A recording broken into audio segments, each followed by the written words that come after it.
लेकिन उनके हाथ हिलते हुए नजर नहीं आ रहे। सभी मिलकर जयकारा लगाइएगा, एक बार पता लगेगा। बोलिए भारत माता की। बिल्कुल ठीक है। मैं आग्रह कर रहा हूं एमडी श्री एस.के. बागोरिया जी, जो कि इस आयोजन के प्रत्येक विधा से जुड़े हैं, वो कृपया आए।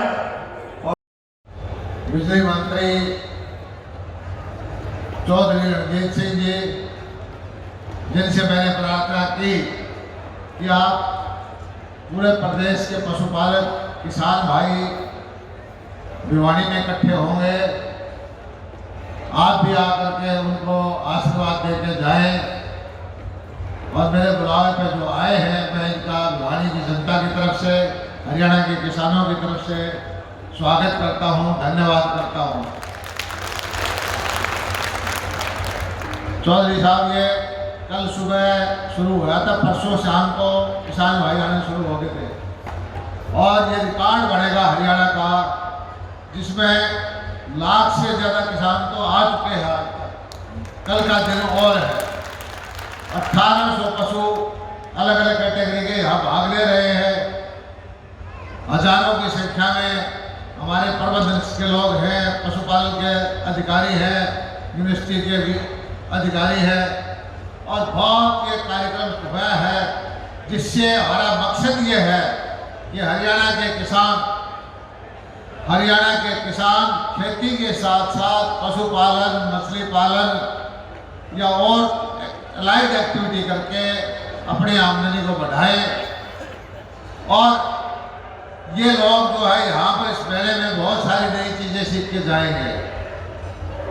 तो आपने आकर के हमारे मेले की शोभा बढ़ाई। मैं आपका तहे दिल से, हृदय की गहराइयों से स्वागत करता हूँ, धन्यवाद अदा करता हूँ। और जो आज की हमारी सरकार है, आदरणीय नरेंद्र मोदी जी के नेतृत्व में, मनोहर लाल जी के नेतृत्व में पूरी लगन है हमारी कि भी किसान की आमदनी बढ़े, किसान को भाव अच्छा मिले, किसान जोखिम फ्री हो, किसान साहूकार के चंगुल से निकले। और मुझे पूरा भरोसा है कि हम सब मिलकर के हरियाणा के किसान को प्रगति के रास्ते पर ले जाएंगे और हरियाणा के किसान में कृषि में समृद्धि लेके आएंगे। मैं ज़्यादा लंबा चौड़ा वक्त नहीं देना चाहता, क्योंकि मैं तो दिन में 3-3 बार बोल लेता हूँ। अलग अलग अतिथि आते हैं सबके सामने। आपका स्वागत करने के लिए, आपका धन्यवाद करने के लिए मैं आया हूँ। और भाई एक चीज़ हमारी समझ में नहीं आती, हम इनाम निकाला, हर इनाम के लिए मिलता नहीं। ये पहली बार हो रहा है कि हमें ट्रैक्टर, मोटरसाइकिल, बुलेट इनाम निकालते हैं। अब फिर दोबारा इनाम चौधरी साहब निकाल के जाएंगे।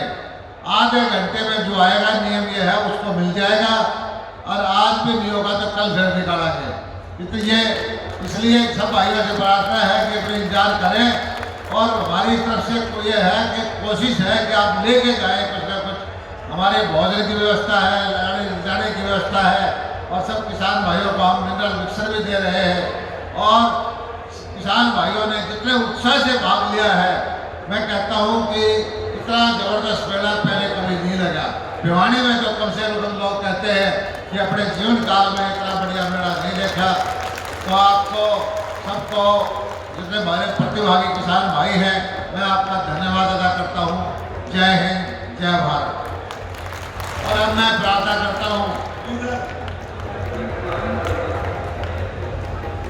धन्यवाद माननीय जयप्रकाश दलाल जी, कृषि मंत्री हरियाणा। आपने हमारे इस द्वितीय सत्र के मुख्य अतिथि महोदय चौधरी रणजीत सिंह जी का स्वागत किया है, इस आयोजन के बारे में जानकारी दी है।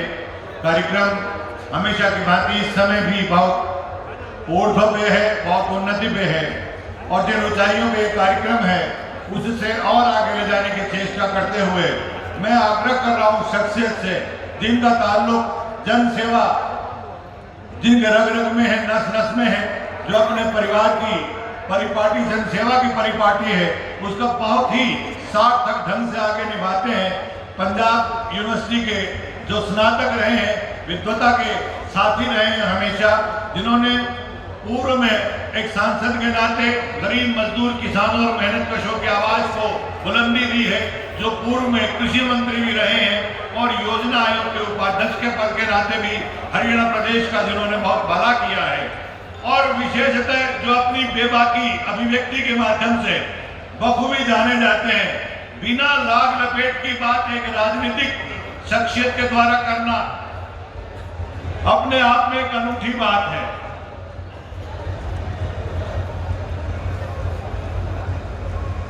एक राजनीतिक क्षेत्र की शख्सियत और बिना लाग लपेट की बात इनके मुख से ही शोभा देती है।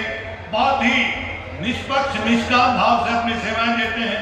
मुझे ये सौभाग्य मिलता है जब हिसार में ग्रीवेंस कमेटी की मीटिंग को चेयर आप प्रेजाइड ओवर करते हैं सर, तो जिस प्रकार से वहाँ समस्याओं को सुनकर उनका त्वरित निदान करते हैं, वो खूबी आपके अंदर ही है।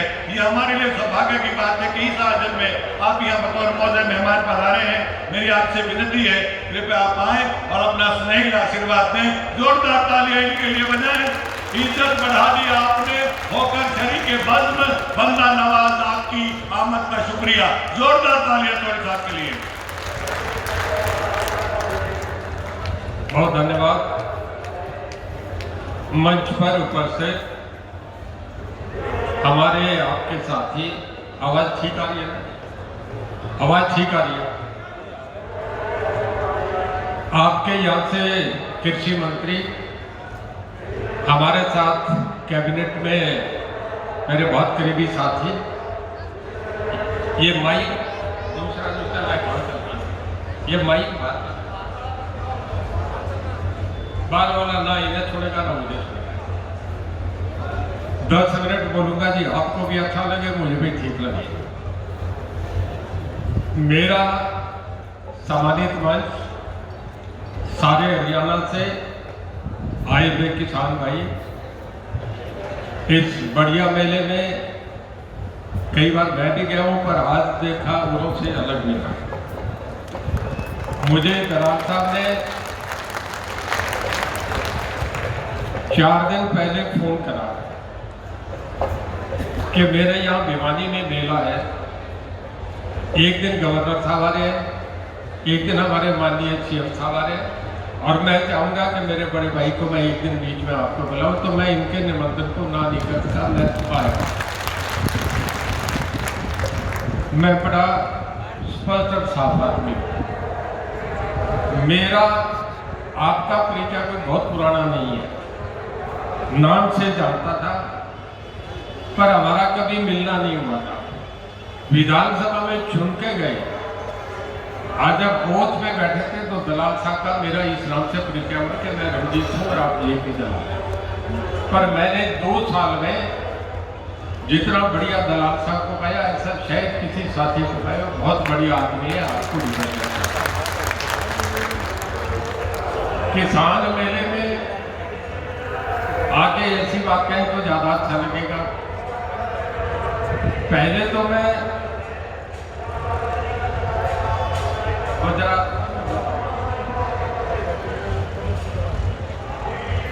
पहले तो हम 1 मिनट बंद हो गए। कुछ कहूंगा जो आपके पल्ले भी पड़े, मुझे भी कुछ बने।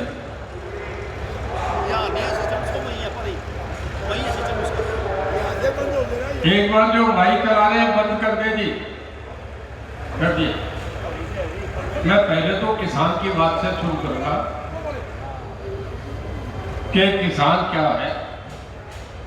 हर कोई आदमी कह देता है मैं किसान हूं। हम विधानसभा पार्लियामेंट में चले जाते हैं, हम भी कहते हैं किसान के बेटे हैं।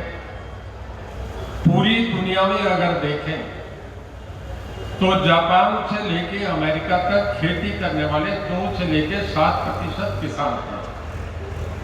कहीं 9% नहीं मिलेगा, पर अगर भारत और पाकिस्तान ये देश देखें तो यहाँ 70% किसान खेती करते हैं। माफ करना, मैं सच्ची बात कहूँगा, किसान का बेटा तो हूँ, पर खेती नहीं करी, देखी जरूर है, समाजे जरूर है। किसान वो होता है जो खेती करता है। हम पॉलिटिकली फायदा लेने के लिए कोई बात कहते हैं, वो अलग बात है। किसान की मैं कहता हूँ महर्षि उदालक बहुत बड़े विद्वान थे। उनका बेटा बहुत पढ़ा लिखा था, हमेशा ज्ञान की बात करता था और वो अपने बाप से सवाल करता था कि अंतिम ज्ञान क्या है। उसके पिता कहने लगे बेटे को बहुत पढ़ा दिया, एजुकेशन की कोई सीमा नहीं, आप कहीं तक पढ़ते जाओ, पूरे जीवन बुढ़ापे तक भी पढ़ो तो पढ़ते रहो। वो कहने लगे कि बेटे अंतिम ज्ञान जो है अगर वो पूछना है तो एक नियम रखना पड़ेगा।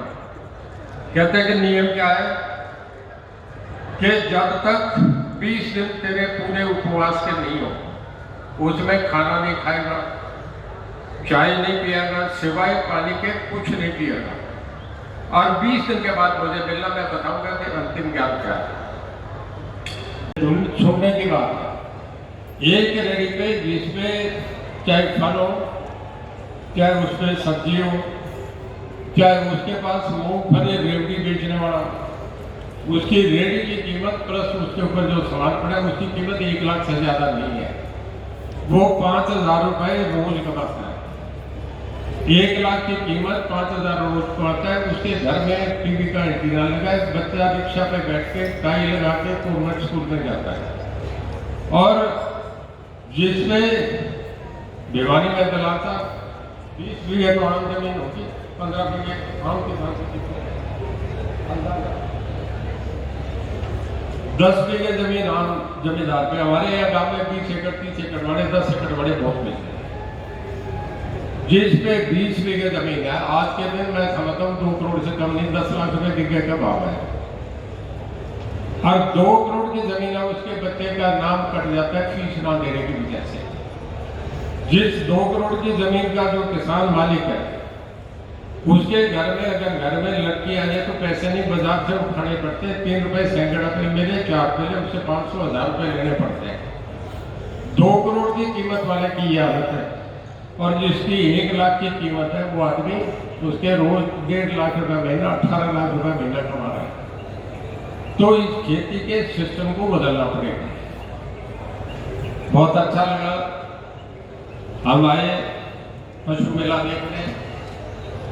मैंने भी कई सुना था कि 7 करोड़ का झूठा देखा वो नहीं था, आज देखा, घोड़ा भी देखा एक बढ़िया, बाकी तो सबने देखे। किसी मकान में जाओ, जो उसका बढ़िया हिस्सा होगा उसमें बार बार नजर जाएगी। घोड़ा तो मेरे ख्याल में वो जोटा तो हर एक ने देखा है, या ये ऊँट के जो करतब थे मैंने भी देखे, आपने भी देखे, बकरी को भी देखा है। मैं बधाई देता हूँ हमारे माननीय मुख्यमंत्री जी को, हरियाणा सरकार को, खास करके हमारे जेपी दलाल साहब को भी, जिन्होंने ऐसा बढ़िया ऑर्गेनाइज करके सब लोगों का मिलने का मौका दिया। ये बहुत अच्छा प्रदर्शन था। जीवन में बहुत चीजें देखते हैं, पर कभी कभार आदमी सब बातों से छोड़ के जब ऐसी जगह आते हैं तो फिर ये देखते हैं कि हम अपने जीवन के 50 साल पीछे चलेंगे और उस जीवन को देखते हैं। आजकल हमारे अपने, मुझे याद है मेरा जन्म 45 है, तो बहुत पहले की बात से याद है। मैंने मेरे घर में 15-15 ऊँट बंदे देखे। अब तो ट्रैक्टर हो गया, अब तो कंबाइन हो गया, तो वो ऊँट भी नहीं रहा, गाँव में भी नहीं मिलते। तो ऐसी चीजें देखने को यहाँ मिली। बहुत अच्छे बच्चों ने तो ये चीजें देखी नहीं। जब दिल्ली में इंडिया गेट पे जाते हैं या चंडीगढ़ झील पे जाते हैं तो ऊँट पे चढ़ने की टिकट लगती है, 500 रुपये, 1000 रुपये। ये ऊँट हमारे ये खड़े रहते हैं। तो मैं ये देखा कि बहुत अच्छा लगा। और दलाल साहब कह रहे हैं कि इनाम तो देते हैं। मैं आपसे फिर रिक्वेस्ट करूंगा, कल सीएम साहब आएंगे, आप हमें रिक्वेस्ट कर रहे हैं कि मेरा भी सुझाव था और आप ऐसा कोई प्रस्ताव लाए, मैं भी आपकी मदद करूंगा। सीएम साहब से इकट्ठे रिक्वेस्ट करें कि जब हमारे पहलवान जीत के आते हैं तो गोल्ड मेडल मिलता है, 5-5 करोड़ रुपया देते हैं। जिसकी भैंस, जिसका जोटा, जिसकी गाय, जिसका घोड़ा, जिसकी बकरी फर्स्ट आ गई, उसको जो भी आप तक इनाम दे रहे हैं उससे बढ़ाने का काम करें। कितना देने इन लोगों का हौसला है। और बहुत बढ़िया है, हरियाणा में हम बहुत चीजों में आगे हैं। बेस्ट मैनेजमेंट फाइनेंस का है, सीएम साहब का बयान था। जितनी बड़ी स्टेटें हैं उसमें जो तेजी से प्रोग्रेसिव कर रही है उसमें हरियाणा 2 नंबर पे है। और दलाल साहब से भी मैं ये कह रहा हूँ कि एग्रीकल्चर में भी हम अगर पूरे देश में देखें, पंजाब हमने पानी ज़्यादा होगा और बातें होंगी, पर एकड़ यील्ड के या पर एकड़ जमीन के उत्पादन में हम खेती में गेहूं के मामले में हम देश में 1 नंबर पे हैं। ये बहुत बढ़िया है। आपसे पहले मैं 87 में कृषि मंत्री था, थोड़ा सा मुझे भी कुछ महकमे का ज्ञान है। हम दोनों बहुत अच्छे साथी हैं और मैं समझता हूँ कि मोदी साहब के नेतृत्व में हम जो आप लोगों को लीड कर रहे हैं, जवान साहब है, मैं हूँ, दुष्यंत है, हम कहीं दूर नहीं हैं। आप ये समझ लो कि पूरी सरकार में हम 3-4 लोग हैं जिन्हें 70% महकमे माननीय मुख्यमंत्री जी मनोहर लाल जी ने हमें दे रखे हैं। इससे ज़्यादा हम आपकी सेवा क्या करें, इससे ज़्यादा इस सरकार पे भरोसा क्या करें। दूसरा मैं एक और आपसे कहता हूँ, मैं तो अभी भी इंडिपेंडेंट हूँ, अभी भी मैं भारतीय जनता पार्टी में गया नहीं, ना कानूनी दिक्कत है, ना मैं जा सकता ना ला सकता। पर एक बात पॉलिटिकली कह के खत्म करूंगा कि जब मैं चुनाव लड़ा, मैं कांग्रेस में था, दलाल साहब टिकट नहीं दिया, मैं कांग्रेस छोड़ के आ गया, इंडिपेंडेंट लड़ा, सब पार्टी की जमानत जब्त, मैं 20,000 से जीता। और मुझे सीएम साहब का फोन आया, कहने लगे रणजीत सिंह जी आपको बधाई, आप चुनाव जीत रहे हैं। मैं कहने लगी अगर सीट का इलेक्टेड 1 नंबर आदमी मुझे बधाई दे रहा है तो मेरा विश्वास और पुख्ता हो गया, मैं आपका धन्यवाद करता हूँ। और उसके बाद वो कहने लगे हमें अच्छे लोग साथ भी चाहिए। मैं कहने लगा जी मेरी बात सुन लो कि अगर कांग्रेस के 48 मेंबर आ गए और आपके 90 में 48 में एक हटा दो तो कितने आगे पीछे रह गए, 48 और 50 40। अगर उनके 41 हुए, आपके 41 हुए, तो रणजीत सिंह 48 प्लस 1 नहीं होगा, 42 प्लस 1 आपके साथ खड़ा रहूंगा। मैं उस घर से हूँ जिसकी जबान है, जिस दरवाजे को मैं छोड़ के आया, इतना अपमानित नहीं हो सकता कि मैं उस दरवाजे पे दोबारा चला जाऊँ आपके साथ। और इसी बात में मुझे उन्होंने बढ़िया महकमा दी कि अपनी सरकार ने मंत्री बनाया। मैं मेरे लोगों से पूछा कभी कहाँ जाऊँ, लोग कहते कि भाई तुम बनाने वाले तुम बताओ क्या करना। लोगों से पूछा, कहने लगा तुम भारतीय जनता पार्टी में जा। फिर अब भारतीय जनता पार्टी की बात बता रहा, आप एक बात दिमाग में ले लें कि कांग्रेस 40 साल रही, 40 साल उसी की लड़ी, 47 से एक तरफा। 1984 में राजीव गांधी को अकेले को बहुमत मिला और 401 सीट हुई। 1984 के बाद गठबंधन की सरकार ने, चाहे एनडीए बनी चाहे यूपीए बनी, एक अकेले आदमी की सरकार नहीं बनी। और उसके बाद 30 साल के बाद नरेंद्र मोदी जी को अकेले को देश ने स्वीकार करा और 30 साल के बाद एक पार्टी को 270 सीट मिली, सिंगल बहुमत की पार्टी बनी, उसी को दोबारा उन्होंने बना दिया। अब आप हमारी सुन लें, मैं एमएलए बनूं, दलाल साहब बने नहीं बने, मंत्री बने नहीं बने, ये एक अलग विषय है। पर एक मान के चलो, मैं कहते जा रहा हूँ कि भारतीय जनता पार्टी इस देश में अगले 25-30 साल चलेगी, विकल्प ही नहीं है। ये कांग्रेस को फायदा था, ये भारतीय जनता पार्टी। मैं तो जब कभी पार्टी फैसला करेगी, बुलाएगी तो साथ जाने को तैयार होगा, राजनीति तो करूँगा। पर मैं जी जान से का साथ हूँ। मैंने तो ये भी कह दिया कि मुख्यमंत्री जी कोई चले नहीं चले, रणजीत सिंह आपके साथ है, जी जान से इस पार्टी के साथ एक तरफा होकर खड़ा होगा, मैं किसी की परवाह नहीं करता जो कुछ हो रहा है। और मैं जवान साहब को फिर बधाई देता हूँ कि मुझे आप लोगों के साथ जोड़ने का मौका दिया, इतने लोगों से समझने का मौका मिला। 15 मिनट पहले आपको जानकारी नहीं थी, आप 15 मिनट बीच में बोलो तो थोड़ा सा मुझे भी आपका पता लगा और आपको भी मुझे पता लगा, आपका मुझे इस करके पता लगा, जो ताली बजती थी उससे मुझे पता लग गया कि मेरी बात कहीं न कहीं स्वीकार है। मैं दलाल साहब से आखिर में आपका बहुत बहुत धन्यवादी हूँ। और मैं जितने लोग यहाँ आए हैं मेले में, हर साल मेला लगा, आपसे कहता हूँ अगले साल हमारे सिरसा में लगा दो, कहीं लगा दो, बखूबी आपका स्वागत करेंगे। आपका बहुत बहुत धन्यवाद। जय धन्यवाद चौधरी रणजीत सिंह जी, माननीय ऊर्जा मंत्री।